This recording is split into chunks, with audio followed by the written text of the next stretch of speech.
So we're working on this 2004 GMC 3500 crew cab with a transmission leak, and it appears to be leaking from the shift shaft seal here. And I've taken the lever off and I've heated the connections here, but you can see the oil is dripping out of the actual transmission range selector switch. So I think the switch might be compromised. It's still working, it's still starting, and as far as I know the backup lights are working, but all that oil in the switch can't be good for it. The shift shaft seal is likely leaking in here. So we're taking the range selector off. I might have to remove this drive shaft or push it, move it out of the way. Yes, I probably will. I think I'm going to undo it at the front here and just push it out of the way. So I removed the drive shaft at the front yoke and tied it up to the oil filter housing just to give me a little bit more room. And I've taken the safety switch or gear selector switch off. There's a lot of dirt and debris in here. But this is where the seal is underneath here.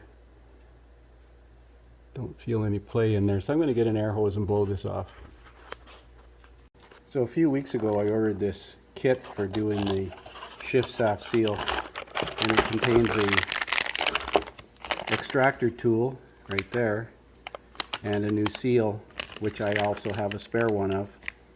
It's supposed to fit Allison and other transmissions. So let's see if this works. So it has the right idea, but it's too short. That sucks.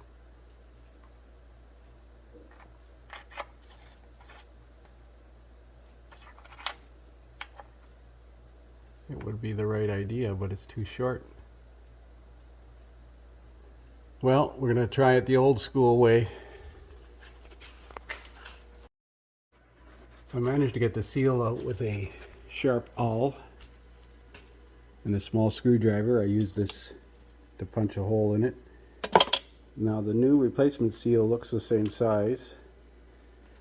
So we're going to pack it full of grease and tap it in there to see if I can find a socket of some kind, because this installation tool, although it would be perfect, is too short.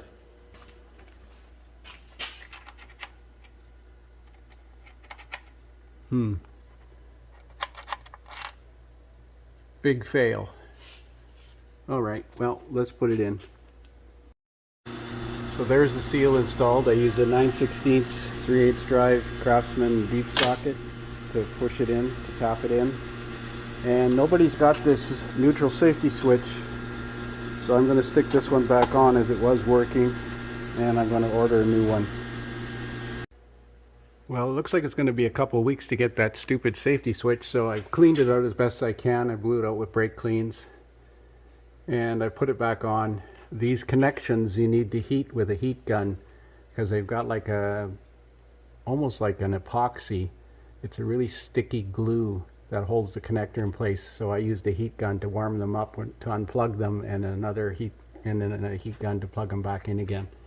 Drive shaft reinstalled. I indexed it, and we're going to check the transmission fluid level, and it should be good to go.